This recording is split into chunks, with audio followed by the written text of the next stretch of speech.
الله أكبر الله أكبر الله أكبر الله أكبر. Olá pessoal, bem-vindos ao podcast Deuses e Devotos. Meu nome é Marcos André, eu sou professor de História e este é o episódio de número 6 deste podcast dedicado à biografia do profeta Muhammad. Quem foi Muhammad, o profeta do Islã? O islamismo é uma religião que hoje tem cerca de 1,4 bilhões de seguidores, é tida como a religião que mais cresce no mundo atualmente e está envolta em uma polêmica há muito tempo, geopolítica muito grande junto com o Ocidente, né? Então Muhammad fez história, é parte da história mundial, deixou um grande legado que é uma religião, a segunda maior religião do mundo, uma religião monoteísta, e não tem como tentar entender o que é o Islã sem entender quem foi Muhammad, e é sobre isso que esse podcast vai tentar, de uma maneira resumida, sobre a vida do profeta Muhammad, elucidar, né? Trazer à luz um pouco de informação e história para vocês. Então, história sempre trata de fonte, e onde estão essas fontes que revelam a vida do profeta Muhammad. A gente precisa fazer uma observação muito grande, que dentre esses profetas do monoteísmo, o que existe de mais fonte concreta, palpável, historicamente documentada, é o profeta do Islã. A gente fizer um comparativo, por exemplo, com Moisés, não existe praticamente fonte nenhuma, a não ser os escritos sagrados da vida de Moisés, ou até mesmo de Jesus, que existem algumas fontes que são mais fortes, que atestam a existência, corroboram a existência de Jesus, mas não temos uma gama dentro da história da pesquisa arqueológica que possa aferir tanto documentos e comprovar historicamente e cientificamente. Então Muhammad ele se torna diferente porque ele é um profeta, ele funda uma religião, e nós temos aí uma gama muito grande de fontes fidedignas, né, que vão descrever aí a vida do profeta. A primeira fonte vai ser o Alcorão. Pode ser tratado como fonte, sim, apesar de ser o livro sagrado, né, dos muçulmanos, a palavra literal de Deus para os muçulmanos, que foi revelado a Muhammad, né? Embora o Alcorão não seja uma biografia completa, o Alcorão contém referências e eventos da vida de Muhammad, seus ensinamentos e o contexto histórico das suas revelações. Outra fonte muito importante são os chamados hadiths, né, que são ditos, né, coleção de relatos do que o profeta falou. Então, os hadiths são considerados uma fonte importante para entender a Sunna. O que é a Sunna? É o exemplo do profeta, o seu costume. Então, quando a gente fala, por exemplo, muçulmano sunita, são aqueles que seguem a Sunna, o exemplo do profeta, o seu costume, né? Os xiitas, né, que é uma divisão política dentro do Islã, sunitas e xiitas, eles não seguem a Sunna. Então existe aí uma diferença, e esses hadiths são considerados uma fonte muito importante para entender, né? Existem várias coleções de hadiths, algumas são muito respeitadas e outras não, né? As mais respeitadas são a de Bukhari e de Muslim, né? As Sirah são biografias escritas do profeta por contemporâneos e gerações subsequentes. Então nós temos aí uma fonte muito importante, que são biografias escritas de contemporâneos do profeta Muhammad. Essas obras fornecem narrativas detalhadas da vida desde o nascimento até a sua morte. E uma das sirás mais conhecidas é a de Ibn Ishaq, revisada por Ibn Hisham, né? Temos, lógico, os historiadores muçulmanos que se debruçam no trabalho, né? Desde muito sempre, os mais antigos como Al-Tabari e Ibn Kathir, eles registraram eventos da vida de Muhammad em suas obras históricas. Essas obras fornecem o contexto histórico e narrativas adicionais sobre a vida do profeta. Temos, lógico, historiadores não muçulmanos, né, de outras tradições religiosas e acadêmicas que também estudam e pesquisam a vida do profeta Muhammad. Então é crucial conhecer todas essas fontes, as fontes primárias, os hadiths, né, Sirah, e essas fontes, lógico, são sujeitas a debate sobre autenticidade e interpretação, né? a pesquisa acadêmica moderna também contribui para uma compreensão mais abrangente da vida do profeta, né? Estudiosos islâmicos desenvolveram metodologias rigorosas para avaliar a confiabilidade dos hadiths, né? Existem alguns hadiths e existe uma metodologia para estudar os hadiths, no qual vai tecer se esse hadith é confiável ou não, muitas vezes por causa do vocabulário e por causa do próprio árabe antigo, né? Bom, a genealogia do profeta Muhammad é um tema também de grande importância e os seus ancestrais diretos são: o seu pai chamava-se Abdullah ibn Abd Muttalib, a mãe Aminah bint Wahb, o avô paterno Abdul Muttalib ibn Hashim, a avó materna Fátima bin Arm, o avô materno Wahb ibn Abd Manaf e a avó materna Bahad bin Abd al-Uzza, né? A linhagem ascendente, né, traça a sua descendência até Adnan, um ancestral considerado por muitos árabes como o pai dos árabes adnanitas do norte. Adnan é, por sua vez, ligado a Ismael, ou Ismail em árabe, né, filho do profeta Abraão em árabe, Ibrahim. Então, isso vai estabelecer uma conexão genealógica com figuras veneradas tanto no judaísmo quanto no cristianismo. Muhammad pertencia à tribo Quraysh, que é uma das tribos mais influentes e respeitadas de Meca. O clã Hashim é um clã dentro dessa tribo Quraysh, que era uma família, que é a família específica de Muhammad. Então, a genealogia de Muhammad é importante para os muçulmanos porque reforça a crença de que ele era um descendente dos profetas anteriores, cumprindo profecias e continuando a tradição monoteísta, né? O nome Muhammad sofre uma variação. Por exemplo, muita gente chama Maomé. Maomé não é o nome correto, ele é uma variação que vai surgir por influência da língua latina, né? Principalmente os países de língua portuguesa. Quando o Islã se desenvolve, chega até a Península Ibérica, muitos não conseguiam pronunciar o nome Muhammad, um nome árabe, um nome diferente, e vai ter uma variação linguística. Então, por exemplo, hoje só no Brasil que o profeta Muhammad é chamado de Maomé, né? em Portugal. Mas o nome correto é Muhammad. Então é como se fizesse um paralelo com o nome de Jesus, né? Yeshua, né? Jesus, que vai para o grego, né? E daí Jesus, né? Então o nome do profeta Muhammad vai sofrer também essa variação, né? Bom, Muhammad, desde muito cedo, ele vai passar por alguns problemas, né, algumas dificuldades muito grandes, alguns desafios grandes na vida, e isso vai influenciar em muito todo o seu legado, né? Tanto que ele ficou órfão desde muito cedo, não conheceu o pai, posteriormente ele perde a mãe, desde muito cedo, já na infância ele perde a mãe, e ele vai ser criado pelo avô, né? Mais tarde esse avô morre, o avô de Muhammad morre, e ele vai ser criado pelo tio, né? Esse tio comerciante, desde muito cedo, a tia dele vai autorizar com que ele entre nas caravanas comerciais e ele vai desenvolver o seu lado comerciante a partir daí. Desde muito cedo, o avô de Muhammad, Abu Muttalib, ele levava o Muhammad até as reuniões com os clãs de Meca, né? E eles viam isso como um afronto, né? Porque não existia essa relação tão afetiva de avô com neto, até mesmo de pai com os filhos, né? E ele sempre foi levado. Então, Muhammad ele vai ter uma experiência religiosa muito grande, porque a Kaaba, que é um local sagrado, que é o local sagrado do Islã até hoje, a Kaaba ela é um edifício, né? Uma construção feita para adorar a Deus e que remonta ao tempo de Abraão. Segundo a tradição islâmica, foi Abraão que construiu a Kaaba.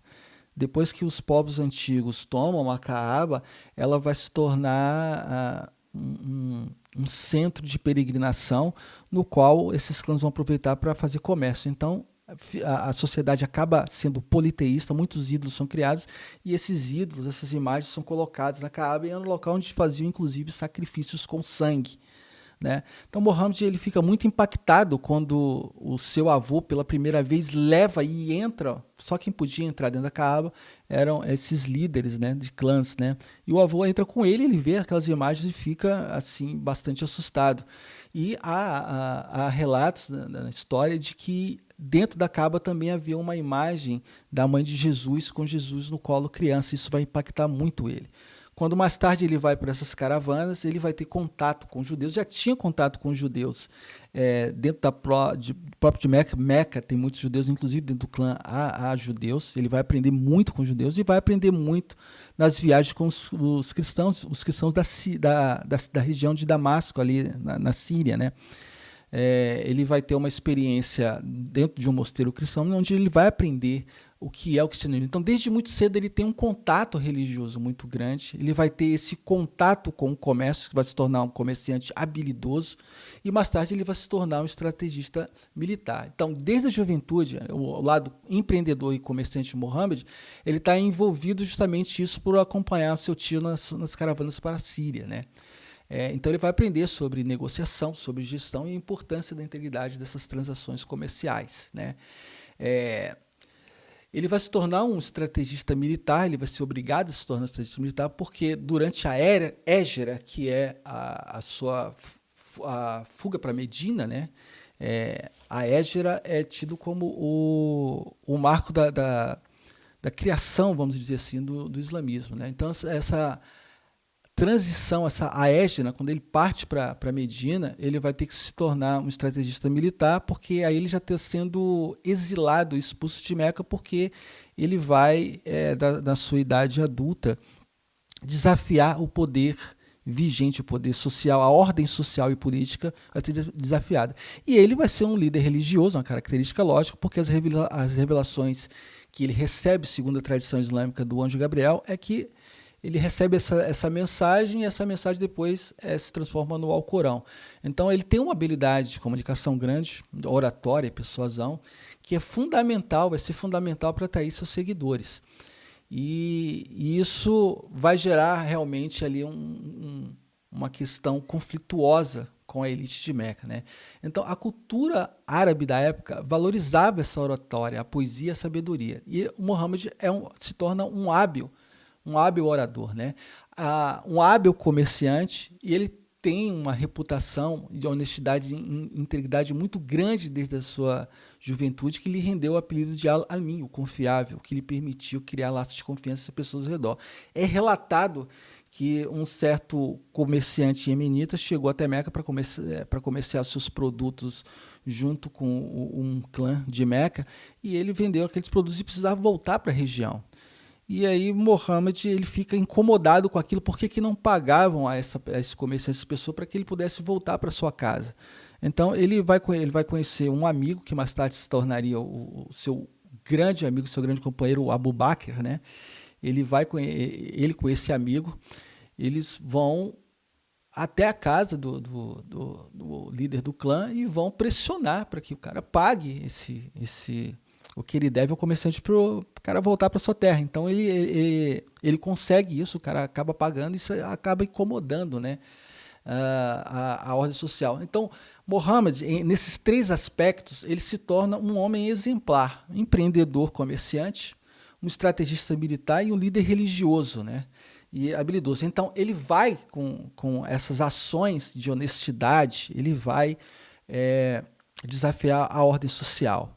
A grande questão do islamismo é uma mudança de mentalidade, uma mudança da tradição que estava arraigada desde a antiguidade.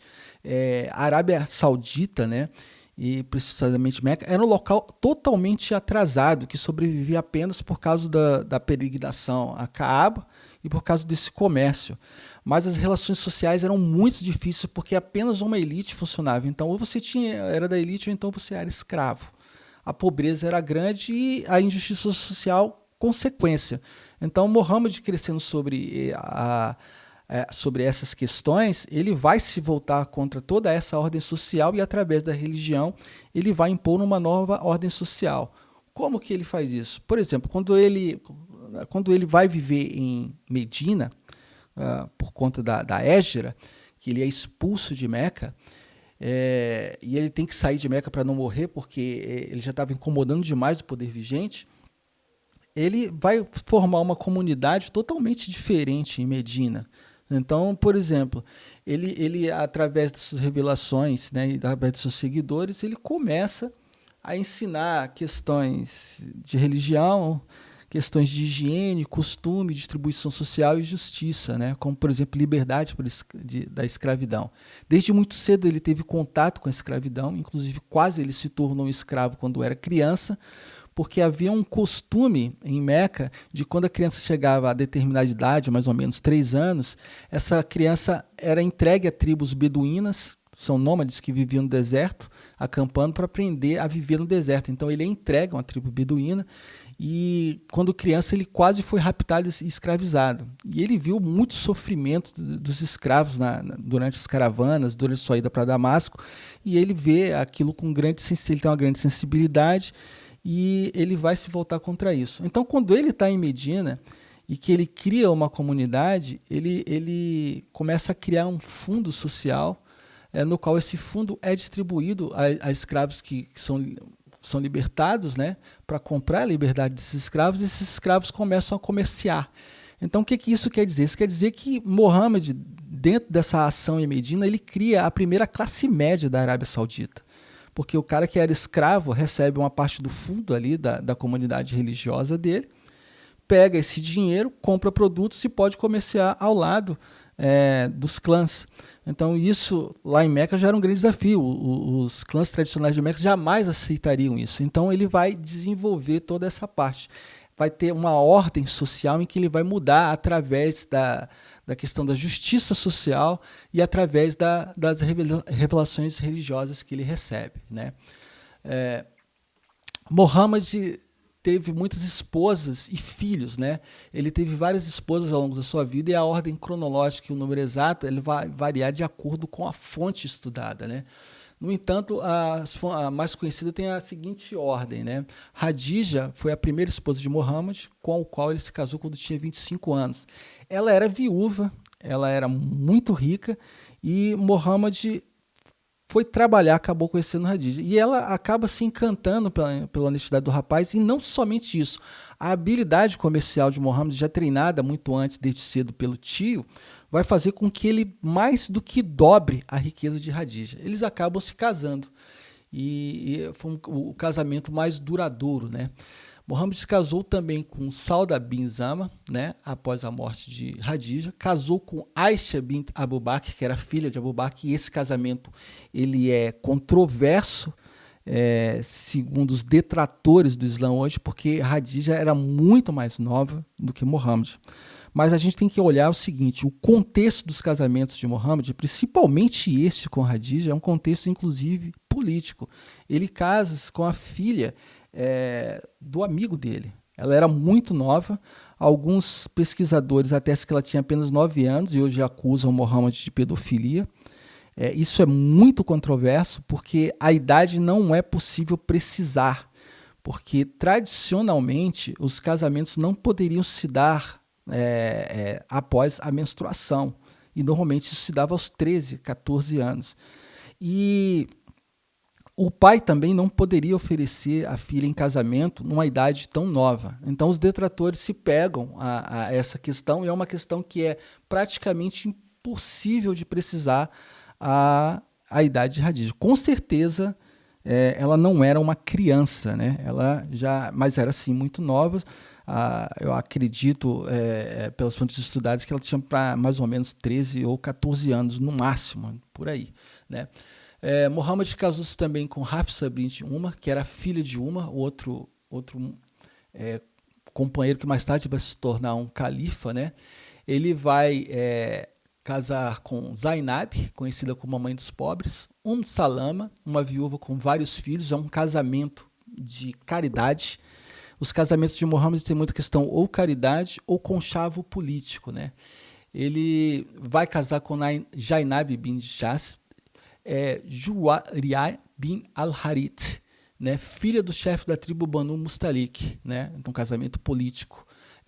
Habiba, filha de Abu Sufyan, um dos líderes de Meca. Safia bin Huay, uma judia, filha do chefe da tribo Banu Nadir. Então, quando você pergunta assim, ou você chega numa fonte tradicional do islamismo, o islamismo em sua essência, como que Muhammad casou com uma judia, se o Islã é contra o judaísmo é contra o cristianismo. Quem disse isso? Isso não existe dentro do islamismo, até mesmo porque Mohammed respeitava a tradição judaica, né? Tanto é que ele casou com uma judia, ele tinha contato e aprendeu com os judeus de Meca, ele tem contato com os cristãos da época e aprende o cristianismo, tanto é que quando ele entra dentro da Kaaba, existem várias imagens, né? Várias alusões a divindades, né? A sociedade era politeísta, e também tinha um quadro de Jesus com Maria, ele não destrói esse quadro. Esse quadro ele vai encontrar o mesmo quadro lá do mosteiro e ele fica com isso. Então, quando ele, mais tarde, toma Meca de volta, ele manda destruir todos os ídolos, mas o quadro não é destruído. O quadro de Jesus de Nazaré e sua mãe. Essa imagem só vai ser destruída quando posteriormente à morte dele, há uma guerra civil em Meca e a Kaaba foi destruída. Então, essa é a grande questão. O Islã original e o Islã na sua essência e o legado que Muhammad deixou nunca é cristão e contra muçulmano, muçulmano contra cristão, contra judeu, não existe isso. Tá? Ele vem trazer uma questão de justiça social, justiça religiosa. Então, ele não vai banir, ele respeita todos os profetas que estão relatados dentro do Corão, são respeitados e reverenciados por Muhammad.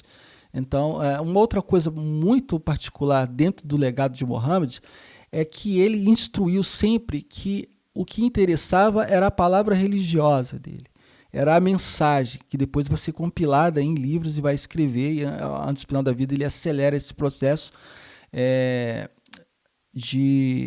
da escrita do Alcorão. O Alcorão ele tem, na língua árabe, ele tem um ritmo, ele tem uma cadência de poesia que era possível decorar. Até hoje, existe competição, inclusive, de quem decora o Alcorão do começo do primeiro capítulo, ou súrata, até o fim. Mas isso é uma questão para um outro podcast. Esse episódio aqui é referente à vida de Muhammad.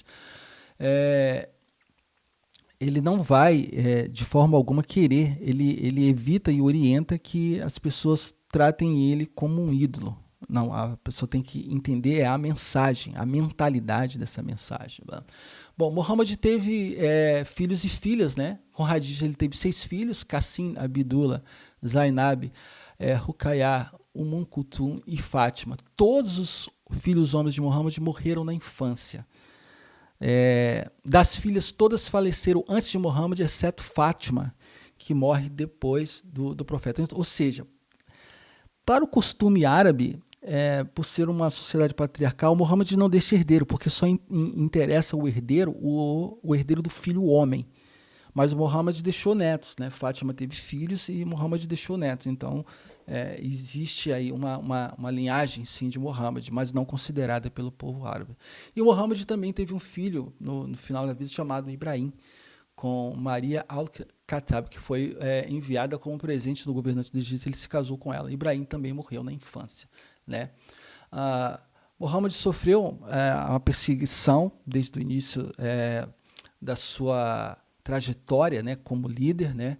A perseguição a ele e aos seus seguidores foi um período de grande provação, né, marcado por hostilidade crescente e oposição às elites locais, né? Então ele ameaça a ordem estabelecida. A pregação de Muhammad de um Deus único desafiava o politeísmo arraigado em Meca, que era central para a identidade religiosa e econômica da cidade. Então os líderes de Meca temiam que a nova fé prejudicasse o status da Kaaba como centro de peregrinação, porque isso trazia enormes lucros, né? Afetava o comércio e a influência da cidade.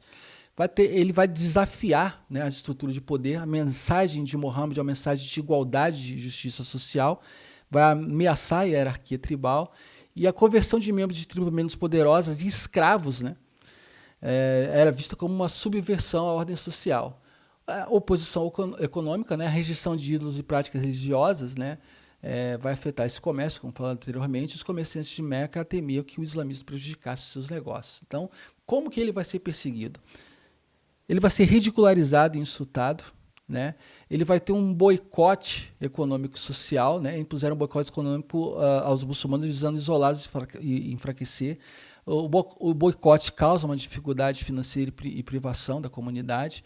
Vai sofrer violência física, né? Membros da comunidade muçulmana, escravos, estrangeiros vão sofrer torturas, né? várias tentativas de assassinar, né, buscando uma proteção eventualmente, ele vai emigrar para Medina, né? Então, o desdobramento dessa perseguição é a Hégine, né, que é a migração para Medina. Quando a intensificação da perseguição a Muhammad se torna insustentável, ele e os seguidores se mudam para Medina em 622 da Era Comum. Então, a Hégira, essa migração, ela marca o ponto de virada na história do Islã, estabelecendo a primeira comunidade muçulmana em Medina, né? A perseguição continua mesmo em Medina, né? Conflitos militares entre os muçulmanos de Medina e as tribos de Meca vão continuar. Então vão ter as famosas batalhas, a Batalha de Badr, né? A Batalha de Uhud e Khandak foram momentos cruciais desses conflitos. Na Batalha de Badr, ele vence com um número bastante reduzido de combatentes em relação a Meca, porque ele usou uma estratégia militar utilizada desde Alexandre o Grande, que era amarrar ali no deserto algumas traves de madeira nos cavalos e camelos, e quando eles começavam a correr, levantava muita poeira. Enquanto o exército oponente via isso de longe, batia em retirada, porque pensava que suportando essa madeira tinha muita, essa poeira, né, tinha um número muito grande de combatentes, né? Então, Muhammad ele vai conquistar Meca em 630 da Era Comum, ele lidera um exército muçulmano, lidera Meca, só que esse exército não é apenas de muçulmano. Muhammad ele vai fazer vários acordos políticos em várias regiões, tanto da Arábia Saudita como fora da Arábia Saudita, e quando isso fica insustentável, ele convoca os exércitos. Então, na batalha que toma Meca, tem judeu e cristão lutando ao lado de Muhammad, inclusive de clãs, né, de religião que professavam a religião judaica ou cristã, vão ajudar Muhammad a tomar Meca. Quando os líderes de Meca veem o acampamento de Muhammad, à noite eles vão vigiar para ver quantos mais ou menos combatentes tinham, eles ficaram horrorizados. Por quê? Porque ele fez uma outra tática militar, empregou uma tática militar muito curiosa. Ele mandou que acendesse fogueiras. O que era isso? Os clãs que vinham se juntar em aliança, eles faziam acampamentos um pouco separados. E esses acampamentos eles faziam fogueiras. Então você tinha um clã, mais ou menos, por exemplo, 10 clãs. Então você tem 10 fogueiras. Só que o que ele fez? Ele pediu que cada pessoa de cada clã, então se um clã tinha lá 100 combatentes, ele pediu que cada combatente acendesse uma fogueira. Então o número de fogueiras ficou enorme para perder de vista no deserto. Então quando os líderes de Meca viram isso, eles disseram, a batalha está perdida, nós vamos ter que entrar em Meca. Então eles retornam, os líderes de Meca retornam para Meca e eles conclamam, todos vão para casa, fechem suas portas, porque essa batalha está perdida e vem aí a grande vingança de Muhammad, né? Era tradição dentro do Islã, dentro da sociedade de Meca, a questão da vingança. Então você via a batalha, você matava os seus oponentes ou escravizava eles, né? E é exatamente o que não vai acontecer quando Muhammad toma Meca. Ele toma Meca, quando ele chega com o exército dele, ele entra nos 4 pontos, né, cruciais de entrada da cidade, nos flancos da cidade. O exército entra e domina, não tem uma pessoa na rua e não foi derramada uma gota de sangue. Então ele chama os líderes de Meca e a partir de hoje a ordem social é diferente. Então ele entra na Kaaba, pede que se destruam todos os ídolos e ele vai orientar a formação da sociedade como ele fez em Medina. O que Muhammad fez em Medina? Ele criou uma sociedade no qual há uma distribuição de renda, uma igualdade, onde não há escravidão e que todos são perante Deus são iguais. Como é que ele faz isso? Ele cria um fundo de comércio dentro da mesquita, né, que é a edificação construída para orações e centros da comunidade religiosa, no qual, dentro desse centro, ele vai ensinar a religião, vai ensinar a ter bons modos, vai ter um centro de educação e distribuição de renda.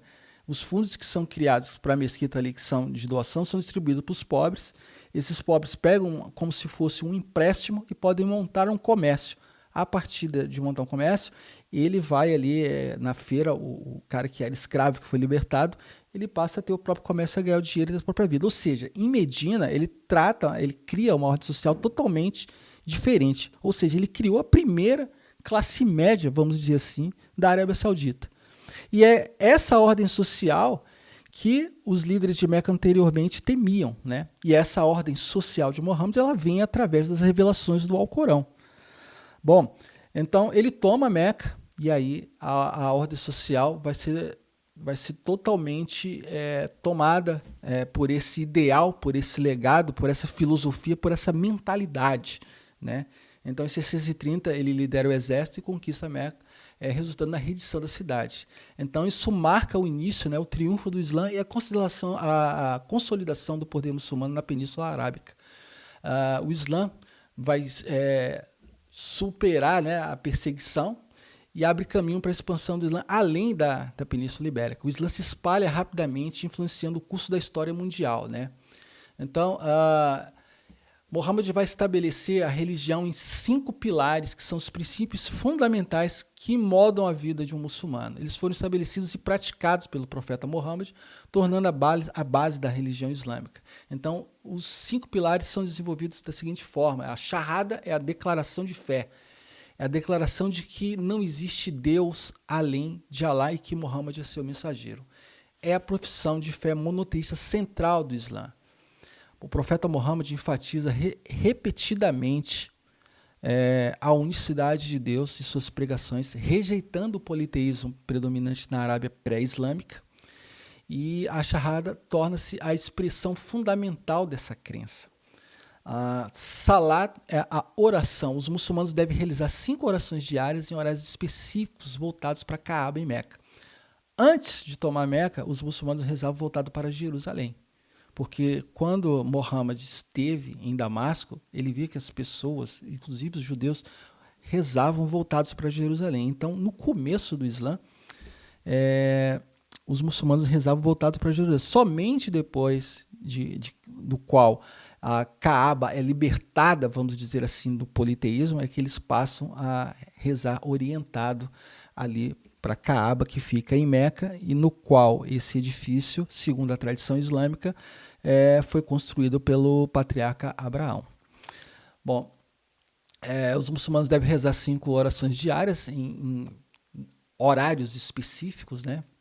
E a prática da oração é estabelecida como um meio de comunicação direta com Deus, não há intermediários. Ele ensina os rituais, as posturas, os horários das orações, estabelecendo uma rotina espiritual para o muçulmano. Ou seja, a própria questão dos pilares do islamismo, ele vai vai ajudar na ordem social e no comportamento muçulmano. Então você veja, na Arábia pré-islâmica, era costume, por exemplo, se nascia uma filha mulher, enterrar essa filha viva por vergonha, porque os homens mais fortes, eles somente teriam que ter filhos homens para poder ter ali a questão do poder do clã.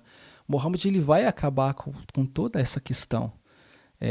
Para Muhammad, no seu legado, um árabe não é maior do que um não árabe, assim como o homem não é maior do que uma mulher, assim como todos os homens são iguais perante Deus. Então, a ordem social vai ser desafiada, Muhammad vai ter o seu triunfo por experiência militar, e essa ordem vai ser estabelecida e influencia o mundo até hoje.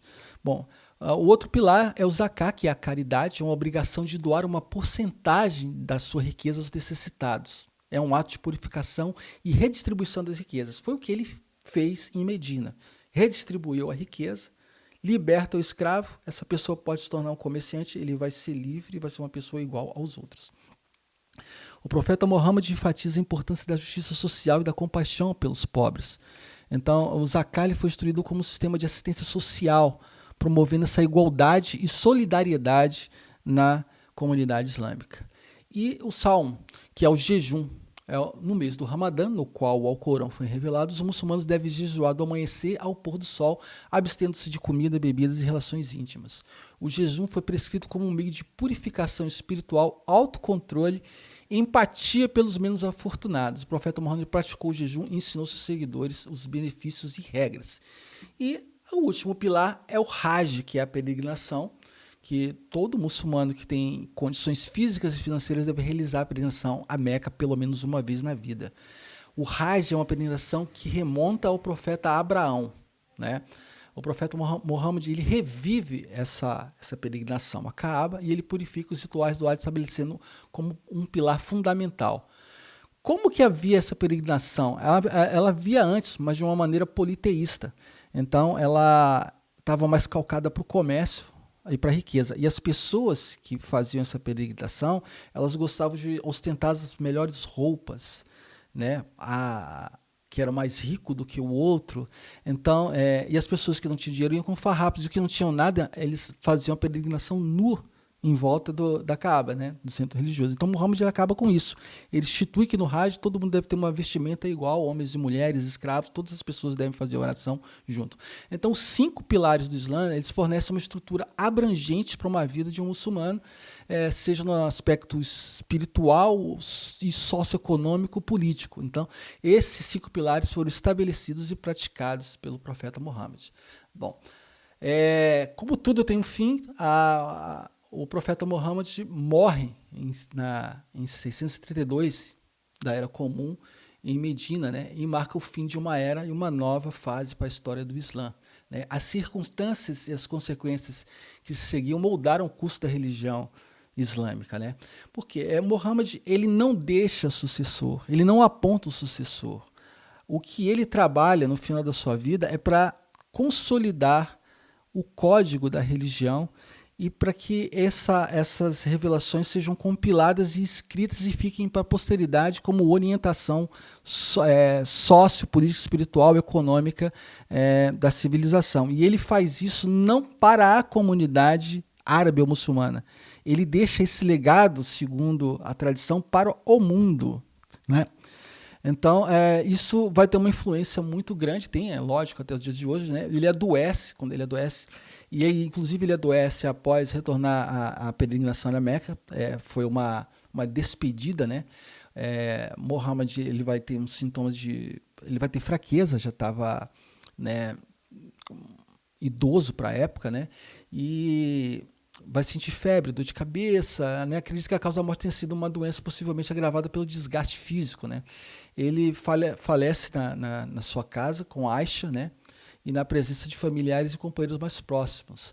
A morte de Muhammad causa grande comoção e tristeza para os muçulmanos. A sua liderança carismática, sua presença inspiradora, eles deixam um vazio enorme na comunidade islâmica, né? Eles vão ficar desorientados, né? Então, quando o profeta Muhammad morre, como ele não indica um sucessor, começa uma disputa sobre o poder, né? Mas indicam, inclusive, Abu Bakr, que era o companheiro, ele vai estabelecer o primeiro califado islâmico, né? E depois de Abu Bakr, quem vai assumir o poder vai ser o califa Omar, né? Que faz uma grande expansão, né, da comunidade islâmica. Inclusive ele visita Jerusalém, ajuda a reconstruir o segundo templo, né? Então, e quando ele chega, o califa Omar chega em Jerusalém, ele não é recebido como um líder religioso, ele é recebido como um líder político. E no Islã original não existe essa questão de guerra aberta aos cristãos, mas os muçulmanos eles vão se dividir politicamente. Isso é história para um outro episódio. Vão se dividir politicamente, internamente vai haver uma questão de assassinato, de poder, de guerra, e que isso vai influenciar, e isso vai distanciar muito da mensagem original do islamismo, né? Então, a questão se torna política, mais tarde geopolítica, e o que nós vemos hoje é uma deturpação completamente da religião islâmica original, porque, segundo os estudiosos, o islamismo ele é uma mentalidade inclusive individual, no qual essa pessoa tem que desenvolver todas as suas potencialidades para poder evoluir em todos os aspectos da sua vida. Então, quando você vê hoje, principalmente em povos árabes, uma pobreza muito grande, uma questão política devastadora, Isso dá a entender que o Islã verdadeiro e original não tem seguido por essa comunidade, né? E curiosamente, a menor comunidade muçulmana no mundo hoje é a comunidade árabe. Ela é uma comunidade que não chega a 3 a 4% dos muçulmanos no mundo. E o Islã está muito ligado a essa como imagem, inclusive na mídia, sobre aos povos árabes, né? Mas enfim, isso é um assunto para um outro podcast. Muhammad foi um grande homem, deixou um legado imenso para a comunidade e muito incompreendido também. As fontes utilizadas aí para esse episódio do podcast o livro Muhammad, de Martin Lings, é um livro excelente. O livro Maomé, o Transformador do Mundo, de Mohammed Jebara. E existem outras fontes de estudo, como eu citei, a Sirat, os Hadiths, inúmeras publicações que são fontes de pesquisa para a vida do profeta Muhammad. Obrigado pelo download, até o próximo episódio.